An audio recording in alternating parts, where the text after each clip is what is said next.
बच्चों, स्वागत है आपका हमारे इस YouTube channel UP physics 12th में। जैसा कि हम लोगों ने समझा कि किसी विद्युत द्विध्रुव को एक समान विद्युत क्षेत्र में घुमाया जाए तो कितना कार्य करना पड़ता है,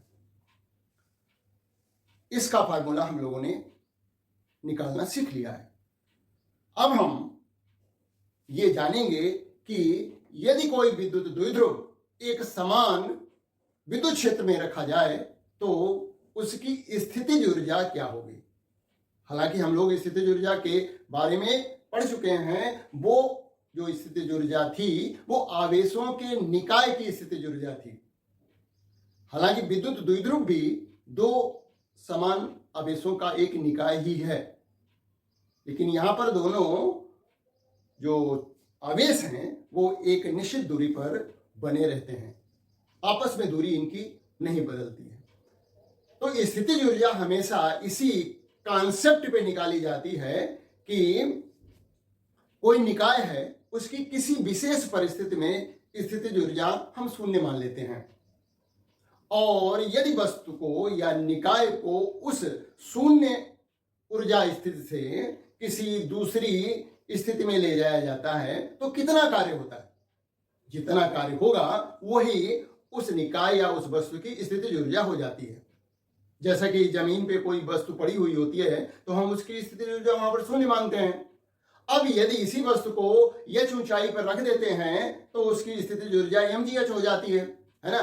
मतलब उस पर कितना कार्य किया जाता है h ऊंचाई तक ले जाने में, वो mgh के बराबर होता है। जितना कार्य उस वस्तु पे किया जाएगा वही उसकी स्थितिज ऊर्जा होगी। यहां पर भी जब हम किसी विद्युत द्विध्रुव की स्थितिज ऊर्जा निकाल रहे हैं तो यहां पर भी वही कॉन्सेप्ट लगेगा।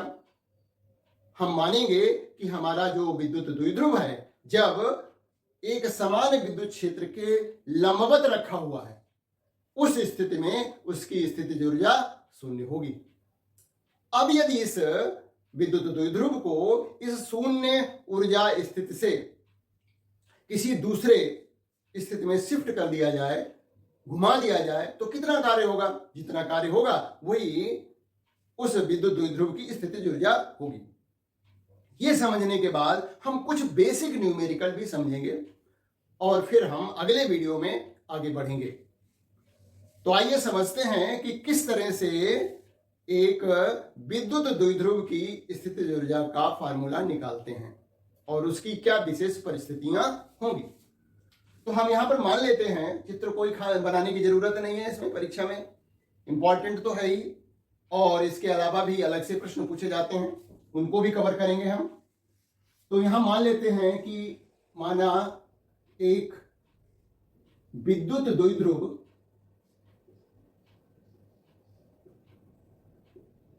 जिसका द्विध्रुव आघूर्ण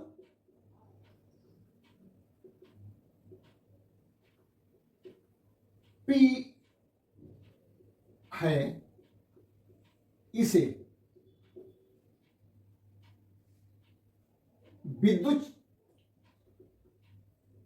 क्षेत्र, एक समान विद्युत क्षेत्र है, विद्युत क्षेत्र E में कोणीय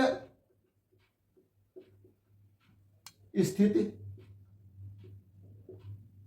θ1 से कोणीय स्थिति θ2 घुमाने पर किया गया कार्य। ये हम फार्मूला पहले ही निकाल चुके हैं। तो W बराबर होता है P E cos θ1 minus cos θ2। अब हम यहां पर लिखेंगे कि जब विद्युत द्विध्रुव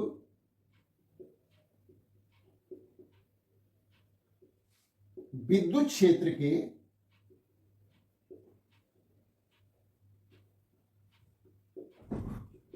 लंबवत रखा होता है तो उसकी स्थितिज ऊर्जा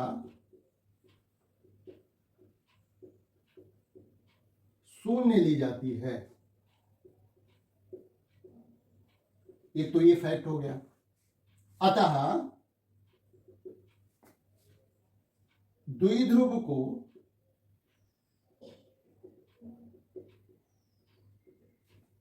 θ1 बराबर 90 डिग्री से θ2 बराबर थीटा घुमाने पर किया गया कार्य।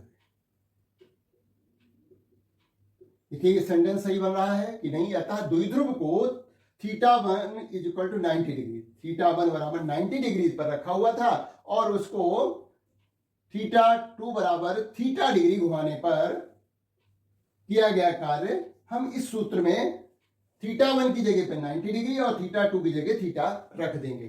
तो ये जो जितना कार्य आएगा यही विद्युत द्विध्रुव की स्थितिज ऊर्जा के बराबर होगा। भाई शून्य स्थिति, शून्य ऊर्जा की स्थिति थी, अब शून्य से जितना ऊपर ऊर्जा बढ़ जाएगी वही उसकी स्थितिज ऊर्जा होगी। तो देखिए W बराबर हो जाएगा PE इस समीकरण में cos 90 degree minus cos theta. cos 90 degree का मान होता शून्य, तो W बराबर हो गया PE शून्य माइनस cos थीटा। तो ये हो गया W बराबर हो गया माइनस PE cos थीटा। इतना कार्य हुआ। यही कार्य द्विध्रुव में स्थितिज ऊर्जा के रूप में संचित हो जाएगा, ये लिख देना है।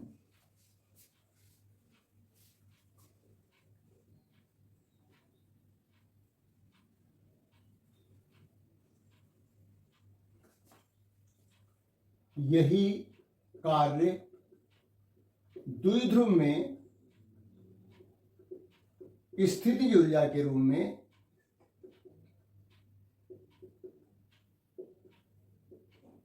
में संचित हो जाएगा।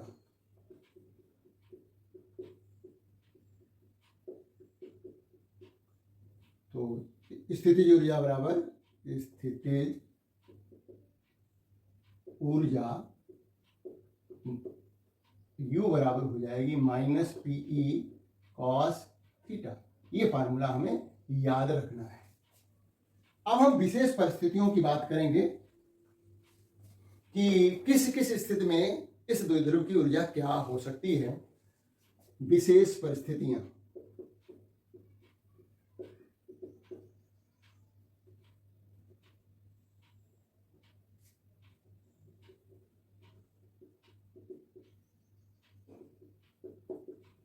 नंबर 1, यदि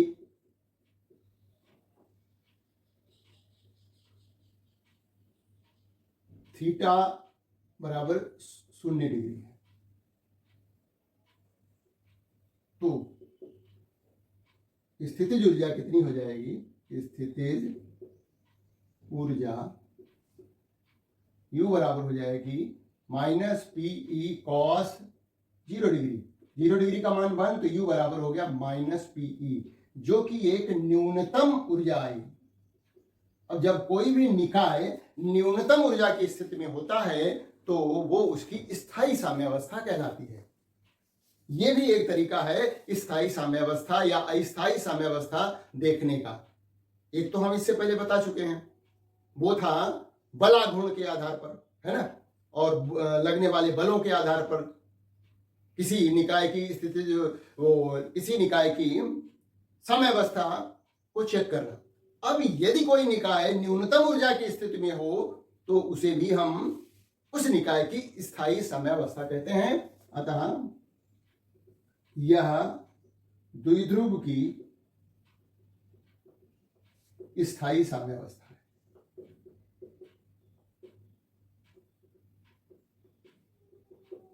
दूसरा है यदि थीटा बराबर 180 डिग्री तो U बराबर हो जाएगा माइनस PE cos 180 डिग्री।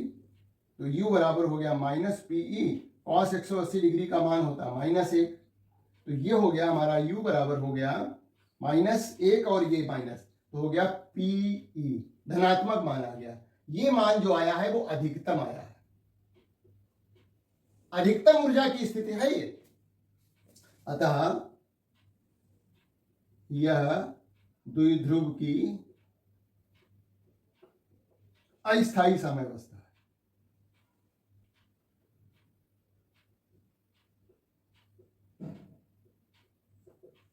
एक स्थिति और है जब हम उसको लंबवत रखेंगे। देखते हैं कि लंबवत में किसी द्विध्रुव को विद्युत क्षेत्र की दिशा के लंबवत रखें तो क्या उसकी स्थिति ऊर्जा बनती है, क्या शून्य बनती है या नहीं। और यहां पर जो भी कोण लिए जा रहे हैं ये याद रखें, ये P और E के बीच का कोण है।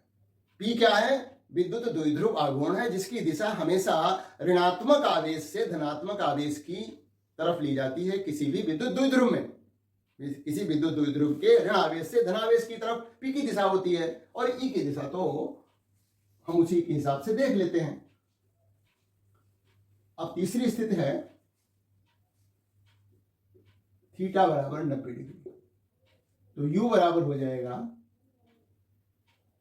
-PE cos 90 डिग्री, और cos 90 डिग्री का मान शून्य होता है तो U बराबर शून्य है। मतलब देखिए, यदि कोई हमारा विद्युत द्विध्रुव ऐसे लंबवत रखा हो तो इस स्थिति में विद्युत द्विध्रुव की स्थितिज ऊर्जा शून्य होती है। ऐसे रखा हो, ये देखिए -Q इधर है +Q इधर है, तो ये हो गया विद्युत द्विध्रुव, P की दिशा यही हो गई, तो P और E के बीच में शून्य डिग्री का कोण है, अतः ये जो है स्थायी साम्यावस्था हो गई, स्थायी साम्यावस्था है ना। और ये पहले भी हम इसको डिस्कस कर चुके हैं दूसरे आधार पर। अब तीसरी स्थिति होगी ये वाली अस्थायी साम्यावस्था वाली, उसमें विद्युत क्षेत्र की दिशा ये हो गई और हमारा विद्युत द्विध्रुव का धनावेश इधर आएगा और ऋणावेश इधर आएगा और धनावेश इधर आ जाएगा, तो ये जो है दिशा हो जाएगी P की, और E की दिशा इस तरफ है बाईं से दाईं ओर, और P जो है दाईं से बाईं ओर है, मतलब E और P के बीच में 180 डिग्री का कोण है ये। तो ये अस्थायी साम्यावस्था वाली स्थिति है, चित्र द्वारा मैंने समझा दिया है। अब हम कुछ बेसिक क्वेश्चन डिस्कस करेंगे, बहुत ही आसान प्रश्न है। इन बेसिक क्वेश्चनों को सभी को आने चाहिए क्योंकि ये इनको समझने में मुश्किल है ही नहीं बिल्कुल। और फिर हम थोड़े हाई लेवल के क्वेश्चन बाद में डिस्कस करेंगे। हाँ जी, तो पहला प्रश्न है, दो बिंदु आवेश परस्पर 6 सेंटीमीटर की दूरी पर रखे हुए हैं।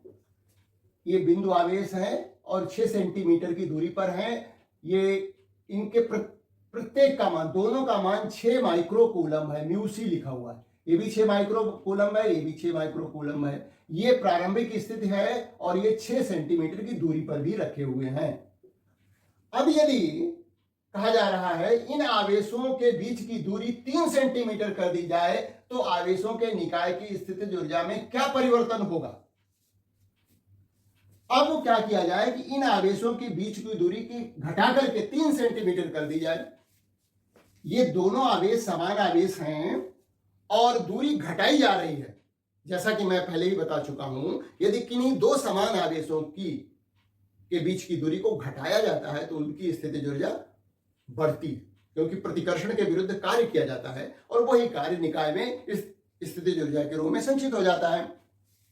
हाँ, तो इस स्थिति में ये हमारी स्थिति नंबर 1 है, इसमें U1 निकाल लेते हैं और उसके बाद में इन आवेशों की बीच की दूरी घटा करके 3 सेंटीमीटर कर दी जाएगी। तो उस स्थिति में हम स्थितिज ऊर्जा निकाल लेंगे और फिर अंतर निकालना है, क्योंकि इस समय स्थितिज ऊर्जा जो है U1 जो होगा वो U2 से कम होगा, क्योंकि जब दूरी कम कर दी जाएगी समान प्रकार के आवेशों के बीच तो स्थितिज ऊर्जा बढ़ जाएगी। यहां पर U2 का मान U1 से बड़ा होगा। तो स्थितिज ऊर्जा के लिए सूत्र है U1 बराबर हो जाएगा 1/4 pi epsilon not Q1 Q2/R। ये है फार्मूला। जैसा कि हमें मालूम है कि इसका मान जो होता है वो 9 × 10⁻⁹ परीक्षा में ये मान दिया रहता है। Q1 का मान 6 माइक्रोकूलम है। 6 माइक्रोकूलम बराबर होता है 6 गुणा 10 की घात माइनस 6 कूलम। तो 6 गुणा 10 की घात माइनस 6 गुणा 6 गुणा 10 की घात माइनस 6 बटे दूरी 6 सेंटीमीटर है। तो ये काट लो इसको, तो ये हो गया आपका 6 से 6, लेकिन ये सेंटीमीटर, इसको मीटर में बदलना पड़ेगा।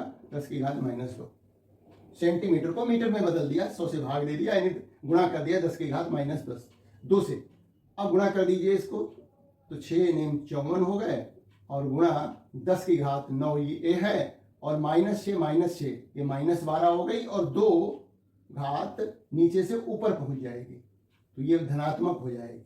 9 2 11 हो गया, है ना। तो ये आपका हो गया 11 में से 12 निकल जाएंगे, तो 1 बचेगा माइनस का। 54 गुणा 10 की घात माइनस 1 जूल इस स्थिति में स्थितिज ऊर्जा है। U2 जब दूरी कम कर दी गई तो क्या हो जाएगा, 1/4 pi epsilon not Q1 Q2 बटे R। अब 9 गुणा 10 की घात 9, आवेश तो वही है, 6 गुणा 10 की घात माइनस 6 गुणा 6 गुणा 10 की घात माइनस 6 बटे, अब 3 सेंटीमीटर है, 3 गुणा 10 की घात माइनस 2, काट लीजिए, 3 दूनी 6, तो ये 6 दूनी 12, 12 नहीं 108, तो 108 गुणा 10 की घात 9 माइनस 12, 6 और 6 12, और ये प्लस 2, तो ये हो गया 108 गुणा 10 की घात माइनस 1। तो देखा जाए यदि 10 की घात माइनस 1 का मतलब होता बटे 10, 54 बटे 10, तो ये हो गया 5.4 जूल, और ये हो गया आपका 10.8 जूल। तो हमें स्थितिज ऊर्जा में परिवर्तन निकालना है। देखिए ना, ये बाद वाली स्थितिज ऊर्जा अधिक आ गई है। ऊर्जा में परिवर्तन U2 माइनस U1 कर दीजिए, 10.8 माइनस 5.4, ये हो गया आपका 4, और यहां से 10 में से 5 गया, ये हो गया 5। इतना जूल जो है ऊर्जा में परिवर्तन हो जाएगा। बहुत आसान प्रश्न है। इस तरह से कोई भी प्रश्न पूछा जा सकता है परीक्षा में कि पहले ऐसे चार्ज रखे थे, अब उनके बीच की दूरी घटा दी गई है या बढ़ा दी गई है। ये ध्यान रखना है हमें। समान प्रकार के आवेशों के बीच की दूरी को यदि घटाया जाता है तो स्थितिज ऊर्जा बढ़ती है, और विपरीत प्रकार के आवेशों के बीच की दूरी को घटाया जाता है तो ऊर्जा भी घट जाती है। प्रश्न 2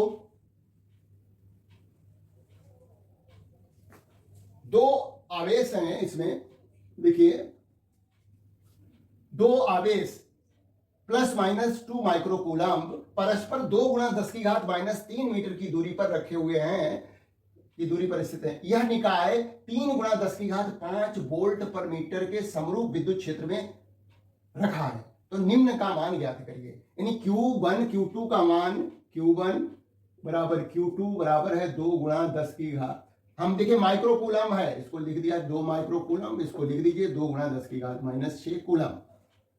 परस्पर दूरी जो दी गई है, दूरी आवेशों के बीच की दूरी, ये जो है दी गई है 2 गुणा 10 की घात माइनस 3 मीटर में ही दी गई है, तो कुछ करना नहीं। अच्छा, ई का मान दिया गया है 3 गुणा 10 की घात 5 वोल्ट पर मीटर। निकालना क्या क्या है, देखिए, द्विध्रुव पर लगने वाला अधिकतम बलाघूर्ण, द्विध्रुव की स्थायी संतुलन की स्थिति से 90 डिग्री घुमाने में किया गया कार्य। तो तीसरा है द्विध्रुव को स्थायी साम्यावस्था से 180 डिग्री घुमाने में किया गया कार्य। तो पहले हमें द्विध्रुव पर लगने वाला अधिकतम बलाघूर्ण, देखिए ये हमें मालूम होना चाहिए कि बलाघूर्ण का फार्मूला होता है ताऊ बराबर होता है PE साइन थीटा, और साइन थीटा का अधिकतम मान जो होता है वो 90 डिग्री में होता है। इसका मतलब थीटा का मान 90 डिग्री हमें लेना है, अधिकतम से हमें पता लगा। अच्छा, P का मान प्रश्न में दिया नहीं है, इसलिए हमें P का मान पहले निकालना पड़ेगा। E का मान दिया गया है, तो इस सूत्र को प्रयोग करने के लिए पहले तो हम P निकालें। P बराबर होता है आवेश गुणा आवेशों के बीच की दूरी।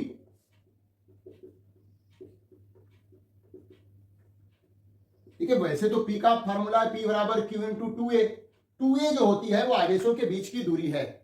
तो ऐसा नहीं है कि जो दूरी दी गई उसको 2 से गुणा करना है, हमने आवेशों के बीच की दूरी 2a ले रखी है, तो 2a का मान यहां पर ये दिया गया है। आवेश 2 गुणा 10 की घात -6 और आवेशों के बीच की दूरी 2 गुणा 10 की घात -3 है।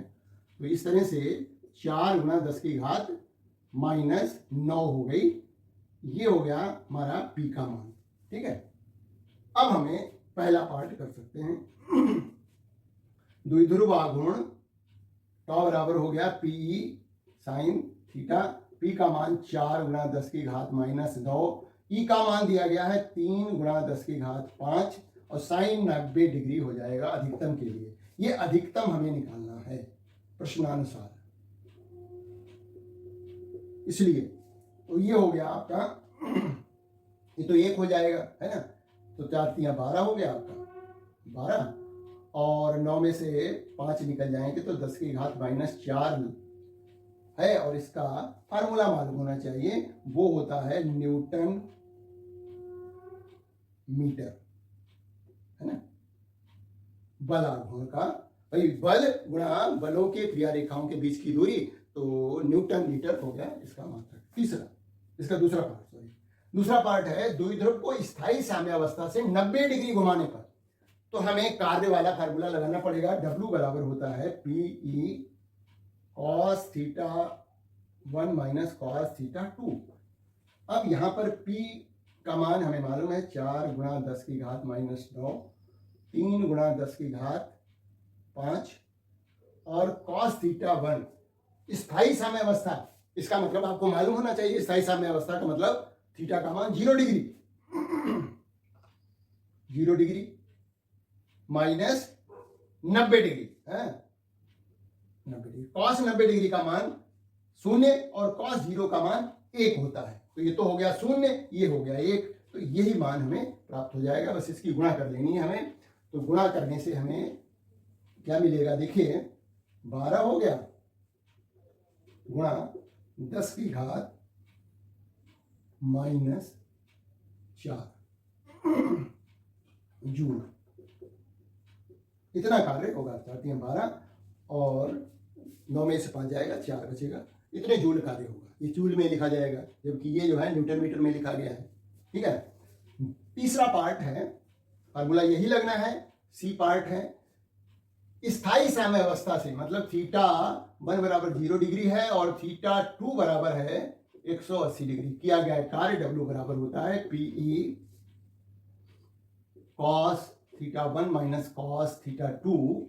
तो P का मान आया था 4 गुणा 10 की घात -9, E था 3 गुणा 10 की घात 5 और cos 0 degree minus cos 180 degree लीजिए। तो ये तो हो गया हमारा 12 गुणा 10 की घात -4 और ये हो गया 1 माइनस -1, तो ये हो जाएगा 2, तो 12 दूनी 24 हो गया, 4 तिया 12 और 2 यहां से आ गया 1 प्लस 1 2, तो 12 दूनी 24, 24 गुणा 10 की घात -4 जूल। ये अगला हमारा प्रश्न जो है इसका आंसर। तो हमें स्थायी साम्यावस्था अस्थायी साम्यावस्था की स्थिति में कोणों का ज्ञान होना चाहिए कि कितने कोण पर रखा हुआ है, यानी थीटा क्या है। और अस्थायी साम्यावस्था का मतलब है थीटा का मान 180 डिग्री है। अगला प्रश्न देखिए, तीसरा प्रश्न है प्रश्न 3। एक समबाहु त्रिभुज के कोणों पर क्रमशः 10 माइक्रोकूलम, 15 माइक्रोकूलम और -20 माइक्रोकूलम के आवेश वायु में रखे हैं। इस त्रिभुज के का परिकेंद्र प्रत्येक सिर से 18 सेंटीमीटर की दूरी पर हो, तो परिकेंद्र पर परिणामी विद्युत विभव ज्ञात करिए। परिणामी विभव ज्ञात करिए। ये देखिए समबाहु त्रिभुज है और इसके प्रत्येक कोनों पर यहां पर 10 माइक्रोकूलम रखा हुआ है, यहाँ पर 15 माइक्रोकूलम रखा हुआ है, यहाँ पर -20 माइक्रोकूलम रखा है। इसका परिकेंद्र जो है बताया गया है 18 सेंटीमीटर की दूरी पर है। ये हर एक शीर्ष से ये 18 सेंटीमीटर की दूरी पर है। यहीं पर हमें ओ पर इसका इन आवेशों का विभव ज्ञात करना है। तो दूरी दी गई है, आवेश दिए गए हैं, विभव का सूत्र निकालिए, लगाइए और चिन्ह सहित आवेशों का मान रख दीजिए। 3 आवेश हैं तो V बराबर हो जाएगा V1 plus V2 plus V3। आवेश के लिए वो विभव के लिए जो सूत्र है वो है 1/4 पाई एप्सिलॉन नॉट, है ना, Q1 बटे R1। हालांकि यहाँ पर सब दूरियां बराबर हैं। Q2 बटे R2 plus 1/4 pi epsilon not Q3 बटे R3। चिन्ह सहित यहाँ पर मान रख देंगे। देखिए इसका मान जो है 9 गुणा 10 की घात 9 होता है। Q1 का मान, मान लिया हमने इसको Q1 ले लिया है, इसको Q2 ले रहे हैं, इसको Q3 ले रहे हैं, तो Q1 का मान 10 माइक्रोकूलम है। तो 10 गुणा 10 की घात -6 बटे दूरी 18 सेंटीमीटर है, 18 गुणा 10 की घात -2। दूसरा है 9 गुणा 10 की घात 9 और अब की आवेश 15 है, 15 गुणा 10 की घात -6 बटे 18 गुणा 10 की घात -2। और तीसरा है हमारा 9 गुणा 10 की घात 9 और आवेश अब की बात 20 है, लेकिन इसको ये माइनस चिन्ह का है, ये माइनस का लगा दीजिए चिन्ह। 9 गुणा 10 की घात 9 गुणा 20 गुणा 10 की घात -6 बटे 18 गुणा 10 की घात -2। देखिए ये जो है पहला आवेश धनात्मक, दूसरा भी धनात्मक, तीसरा ऋणात्मक है, इसलिए विभव का मान निकालने के लिए माइनस चिन्ह का प्रयोग कर देते हैं। तो इसको काट दीजिए सबको, 9 दूनी 18, 9 दूनी 18, 9 दूनी 18, तो 2 से ये कट जा रहा है, 2 5 10, 2 से ये नहीं कट रहा है, दशमलव में काट सकते हैं तो आसान हो जाएगा। ये दशमलव में 7.5 हो जाएगा और ये हो जाएगा आपका 10 कट करके, है ना। तो देखिए क्या बच रहा है यहाँ पर, ये देखिए 10 की घात 9, 5 बचा वैसे तो यहाँ पर संख्या में 5 बचा, गुणा 10 की घात 9 -6 और +2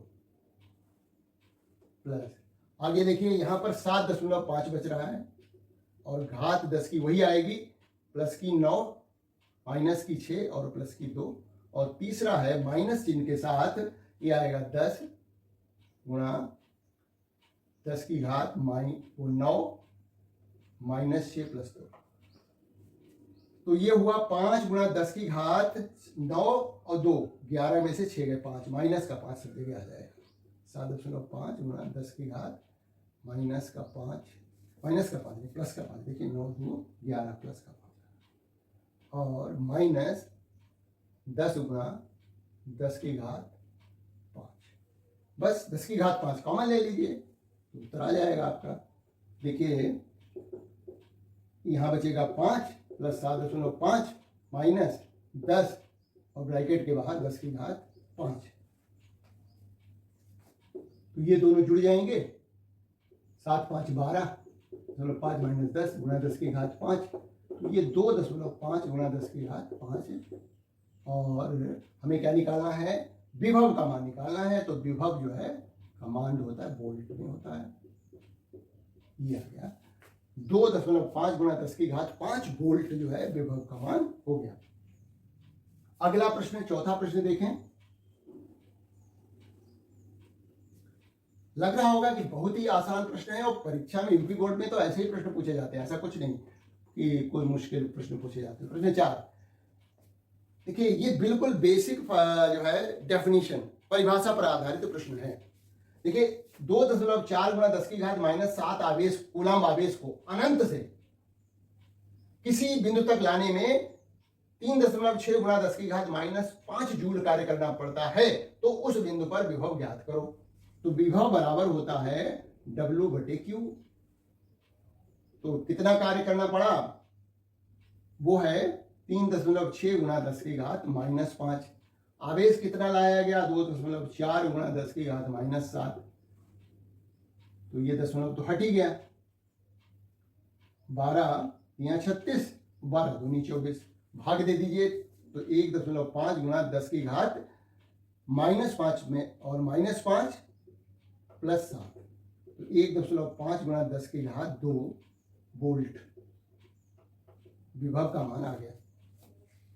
अगला अंतिम प्रश्न है, इसको हम पढ़ करके बता देते हैं ये प्रश्न है क्या।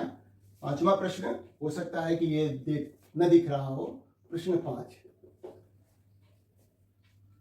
प्लस माइनस 1 गुणा 10 की घात -6 कूलम्ब से बने द्विध्रुव, जो कि यानी आवेश जो है द्विध्रुव के आवेश Q1 बराबर Q2 बराबर है 1 गुणा 10 की घात -6 कूलम्ब है, से बने द्विध्रुव जो परस्पर 2 सेंटीमीटर की दूरी पर स्थित हैं।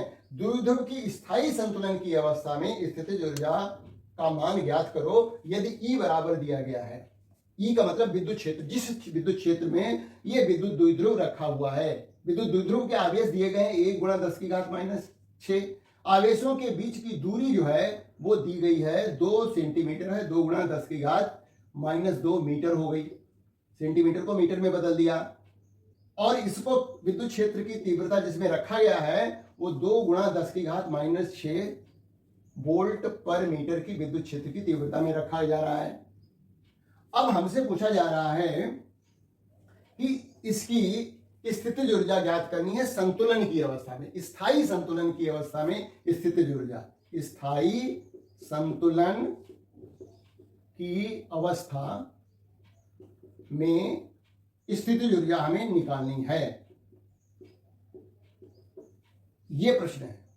तो बस इसमें यही है कि आपको स्थायी संतुलन की अवस्था की स्थिति क्लियर होनी चाहिए, यानी कोण क्या होता है। स्थायी संतुलन की अवस्था में थीटा का मान 0 डिग्री होता है, बस ये याद रखना है। बाकी प्रश्न में कुछ नहीं है। हमें स्थितिज ऊर्जा का फार्मूला यू मालूम है, -PE cos थीटा। अब P का मान यहां फिर नहीं दिया गया है, P का मान पहले निकालिए, तो जो P बराबर होता है Q × 2A। Q का मान दिया गया 1 गुणा 10 की घात -6, आवेशों के बीच की दूरी 2A का मतलब 2 से, मैंने फिर कह रहा हूं 2 से गुणा नहीं करना है, इस 2A का मान रख देना है पूरा का पूरा 2 गुणा 10 की घात -2, गुणा करेंगे तो 2 गुणा 10 की घात -8 आ जाएगा P का मान। अब इसमें फार्मूले में रख देंगे तो U बराबर हो जाएगा -2 गुणा 10 की घात -8 गुणा विद्युत क्षेत्र की तीव्रता ये दी गई है 2 गुणा 10 की घात -6 और cos 0 डिग्री मतलब 1 हो गया, इसका मान हो गया 1। तो ये हो जाएगा 4 2 दूनी 4 माइनस का 4 गुणा 10 की घात -8 से 14, और इसका मान cos 0 डिग्री का मान 1 होता है, तो 1 से गुणा कर देंगे तो वही रहेगा। इतना जूल उसकी स्थितिज ऊर्जा आ जाएगी स्थायी संतुलन की अवस्था में। तो मेरी समझ से स्थायी संतुलन की अवस्था और अस्थायी संतुलन की अवस्था में हमें थीटा का मान क्या लेना है ये क्लियर हो गया होगा। और यदि ये क्लियर हो गया तो प्रश्न उससे रिलेटेड करने में कहीं कोई दिक्कत नहीं है, फार्मूला बस हमें याद होना चाहिए। तो उम्मीद है कि सारे प्रश्न अच्छी तरह से समझ में आ गए होंगे। इस तरह के प्रश्नों की और प्रैक्टिस कर लेंगे, फार्मूले निकालने के लिए थोड़ी प्रैक्टिस करनी पड़ेगी, और हमारे साथ बने रहेंगे तो निश्चित रूप से फिजिक्स पूरी तरह से तैयार हो जाएगी। दोस्तों में वीडियो को शेयर करते रहिए। Thank you for watching this video.